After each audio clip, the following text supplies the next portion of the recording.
Hi, I'm Greg Jones and welcome to my instructional video on the subject of Kyoto Harmonics, otherwise known as harp harmonics. I will assume that you are in standard tuning A440. If so, we'll be in tune with each other. I will also, as we begin this instructional video, assume that you at least know your basic chords, your caged chords, C-A-G-E-D, and hopefully your bar chords as well. If you have that basic foundation, this video will be most helpful to you. As I proceed on the subject of harp harmonics, I make this video because when I've learned the technique of this concept, I got to the point of where I ran into a roadblock, where I got stuck. I got to a point where I didn't know what to do with my fret hand. I didn't know the chord shapes that I should use. I got to the point where it's like, got this great technique, but I don't know how to apply it. And I finally got to the point where I had an epiphany, a breaking point, where I made some discoveries that really helped my fret hand to expand. And that's why I've made this video, because before I got to that point, I scoured the internet, scoured for books, didn't find any resources, is the bottom line. So I'm wanting to fill that void with this video. So if you're interested in this subject, this video will fill that void. So just continue to watch. I think you'll find some great things. First thing I want to show you, start at the beginning, starting with the technique of the subject. Now, I can do this with the pick or without a pick. And with the pick, you know, it's not much different. Or I can do it without it. I'm going to proceed to do it without a pick, but it's not much different with a pick. But what we want to start off doing is be able to have a very basic, we want to get a harmonic down. And I'm assuming you know how to do natural harmonics, you know, your normal open harmonics. If you don't, you need to start there, find another resource. Now what we're going to do though, is we're going to do all those harmonics with one hand. So I want to be able to do this. And what I'm doing is I'm picking with my thumb, and I have my index over the fret that yields the harmonic. If I was to do this with the pick, I would probably advise that you hold the pick with the middle and thumb, so you can keep that index going. I'll show this to you sideways, with the pick and without. As I said, as I proceed with the video, I'll be doing this mostly without the pick, but you can do it either way. Sometimes I like doing it with the pick, because I'm playing a guitar part that I'm going to need to pick a little later on as I go into some lead or some strumming. So, but what I just did is your first thing you want to get down. Thumb's coming behind, or the pick, coming behind the harmonic. Okay. Second thing we want to do, and this is where the harp sound comes into play.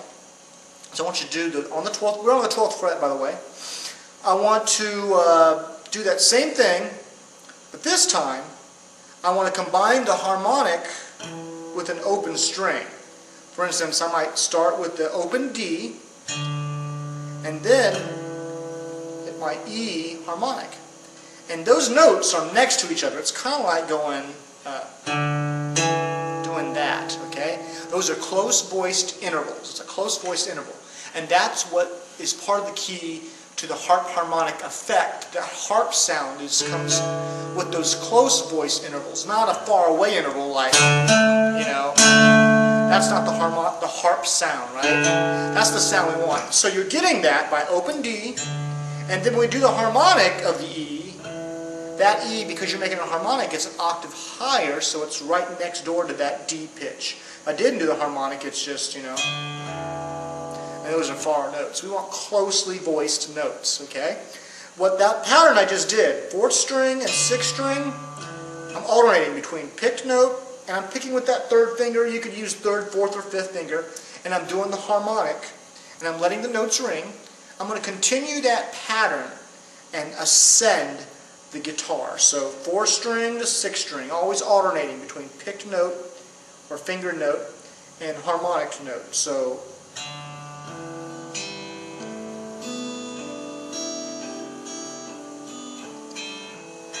Let's just see it sideways if it helps.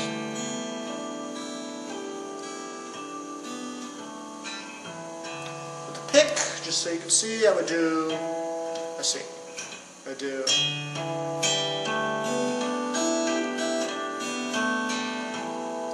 using my fourth finger. You might get away with using your pinky. You might have some more creative ways to hold the pick.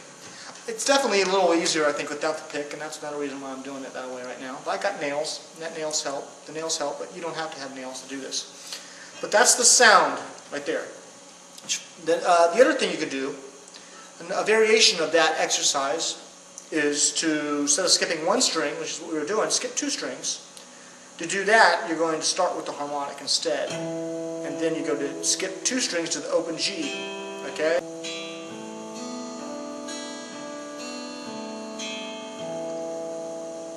Both of those two exercises are basically E minor pentatonic scales, if you were to examine the notes, which is very interesting. A lot of people might not realize that your open strings are the notes of your E minor pentatonic scale. So that's what we're doing with both those examples. So far we haven't got our fret hand involved. Let's do that. I'm going to do those same exercises. I'm going to bar. So take the 5th fret, which would be like an A minor position. Playing the pattern we did on that exercise 1, you might do.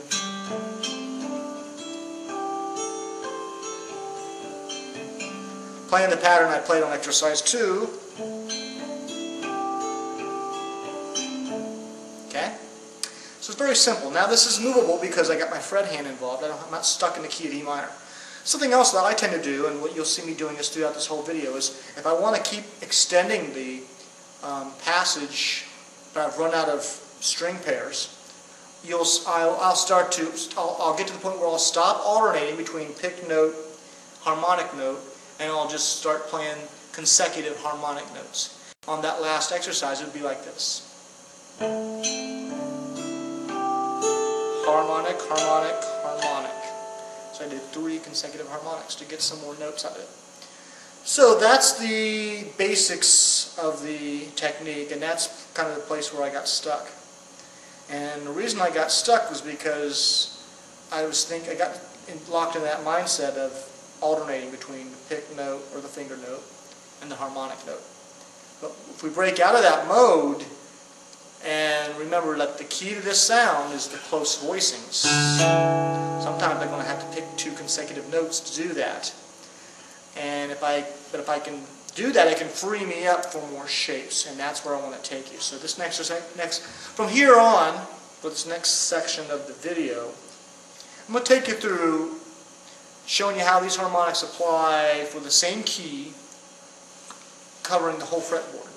So I'm thinking within the context of the caged system. If you don't know the caged system, you can go to my website, gregjonesmusic.com/cage.htm, and I have resources on the cage system. The cage system basically teaches you how to play your chords, like a C chord, everywhere on the fretboard, okay? And that's the context in which I am teaching you this. So I'm going to show you an A chord, 5th fret, I'm playing E shape, and we're going to learn how to play a harmonic out of this shape. To do that, I want that closed voicing for the first 2 notes. So my first 2 notes, I'm going to play that A, which is on my 4th string, and then play that B. Okay? My first 2 notes. And I'm going to actually play it like that. My index is barred. And then you got your tab that you downloaded that you can follow along. I whip into the harmonic, which is it's derived, or the shape is derived from this E shape. It doesn't look exactly like it because it's really a 6/9 chord. Okay? But I start with the A and B. Okay, do it again. A little variation would be if I added some extra hammer-ons. Nothing wrong with doing a hammer-on, you know, like that type of stuff. I can do a little bit of that also to add more notes to the effect, to extend the range. See, I added that extra A, B to it, okay? So that's something you want to keep in mind with this technique also. So there's nothing that says we have to alternate between the harmonic and the harp and the pick note. You can play consecutive Harmonics, you can play consecutive picked notes. The key to the sound is the close voicings, and that requires you to stretch your fingers over the fretboard in standard tuning. Sometimes you're stretching, adding more notes by stretching. Sometimes you're adding more notes by doing an extra hammer on, okay? So what we just did was cover the A shape.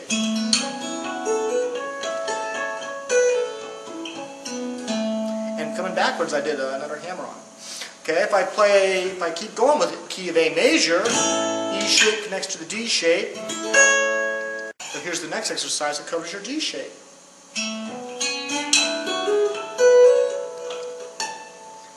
Those harmonics, I have to have reference points on the guitar.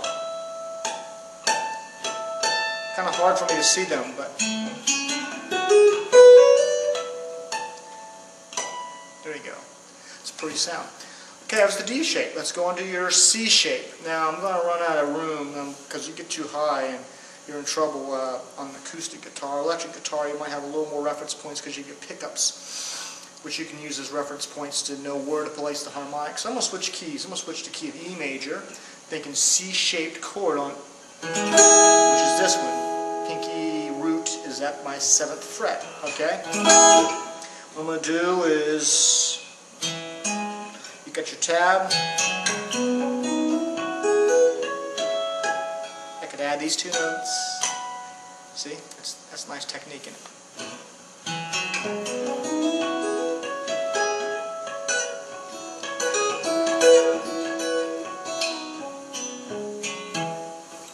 That's the E major C shape. Let's keep going up the cage system. We've got the A shape next. Alright? And you can do, I might run out of room here too.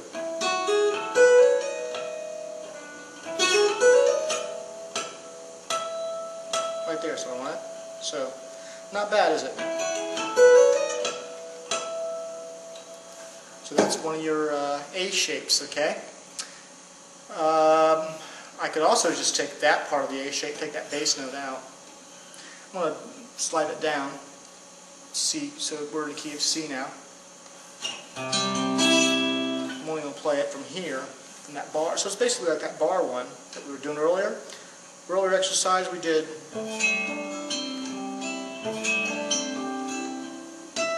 Right? And we thought A minor. Now we're thinking key of C major. Because really the only difference between C major and A minor is the note that's the tonal center, which is the tonal center means the note everything centers on. A lot of people will say it's the note you start on. That's incomplete, but gets you in the right direction. I don't think of the tonal center necessarily as just a starting or end point, but it's the note everything centers around. So the only difference between the key of A minor and C major, which are relative minor and relative major to each other, is the tonal center. So if I take that same 5th fret deal, right, and if I start it or center it on the C note, it's going to have a C major sound instead of an A minor sound. This hand's not going to change. Just where I start things and center things is going to change. And it helps for us to hear the tonal center if I give you a context of C major chord. Okay? So it's my C major chord. Alright. Now within that context, here's your next exercise. See, it sounds like a major now. Not bad, is it? On this bar shape that we've come back to, now we've come full circle, is hammer-on pull-offs that you can add. So let's think back to A minor again, and let's think roughly A minor 9, which adds that 7th fret B on the 1st string. I'm also going to add this little F note in here. So if you want to think chord-wise, if you're really that analytical, that's technically an A minor, add an A minor 9, or A minor 9 flat 13, but why would you want to think like that? Or flat 6. But let's just take it backwards. You can see your next exercise. See, I'm combining the pull-offs, okay?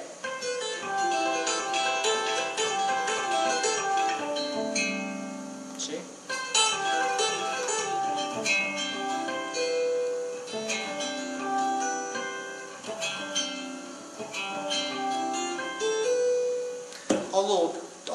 All kinds of different permutations that you can take this to. So what we've just done is played chords, basically, or chord shapes through the entire fretboard, roughly thinking pentatonic. They're roughly pentatonic. Let me show you now how you'd apply this to the key of A major. Here's A major, moving up the fretboard, okay?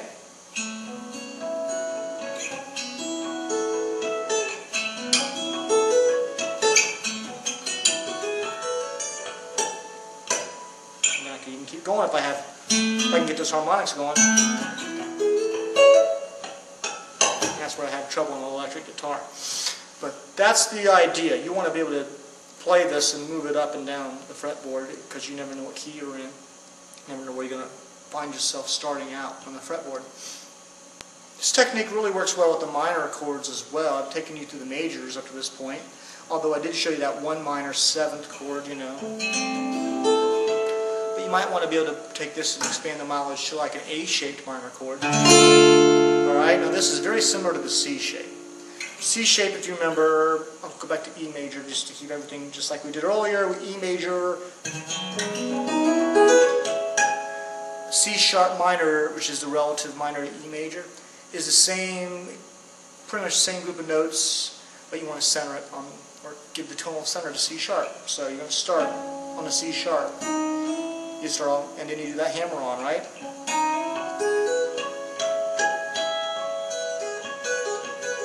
Little pull off.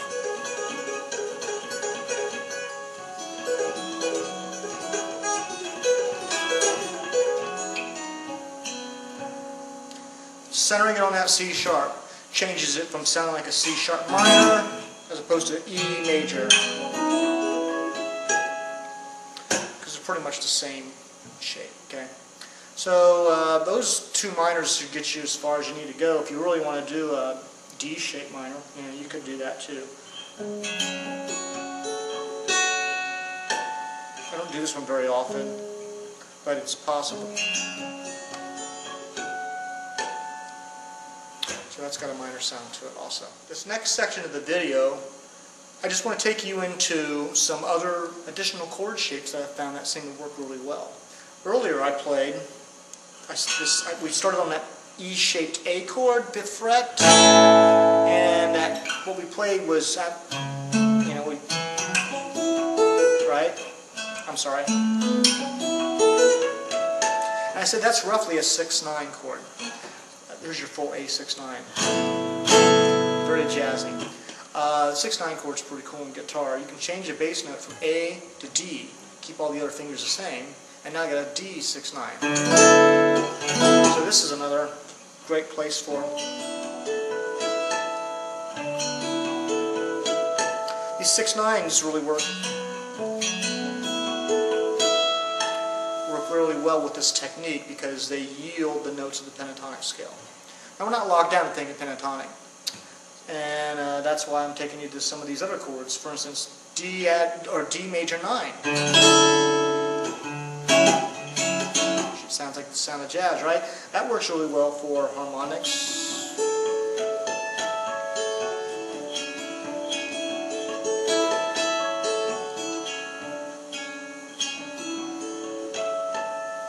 Okay, and again, when I get too high on the guitar, I start playing consecutive harmonics. Okay, nothing wrong with that. I can take a simple chord like a C major. Not bad either, right? Other chords, A13. Check it out.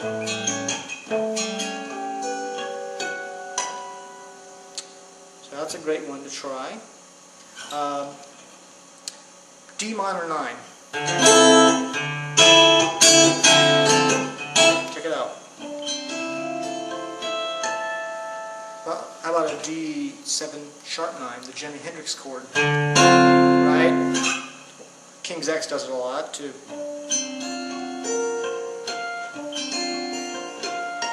A little weird, isn't it? But you might find a good place for it, okay? I'm actually adding an A sharp on top of that chord as well. Major 6 chord can work really well. D major 6. just right.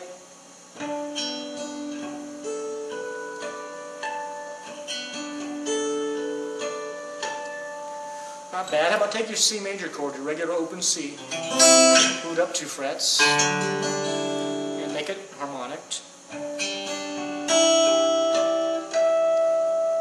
Not bad sound either. A variation I did earlier on the A shape, make it, instead of playing a straight A shape, let's make it A sus or D sus2 chord. Right?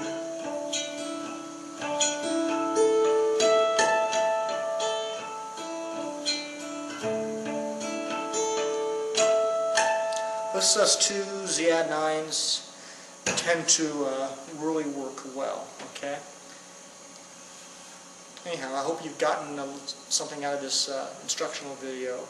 As I said, I think it's a fairly rare resource in that I'm covering how you apply this technique to the fret hand.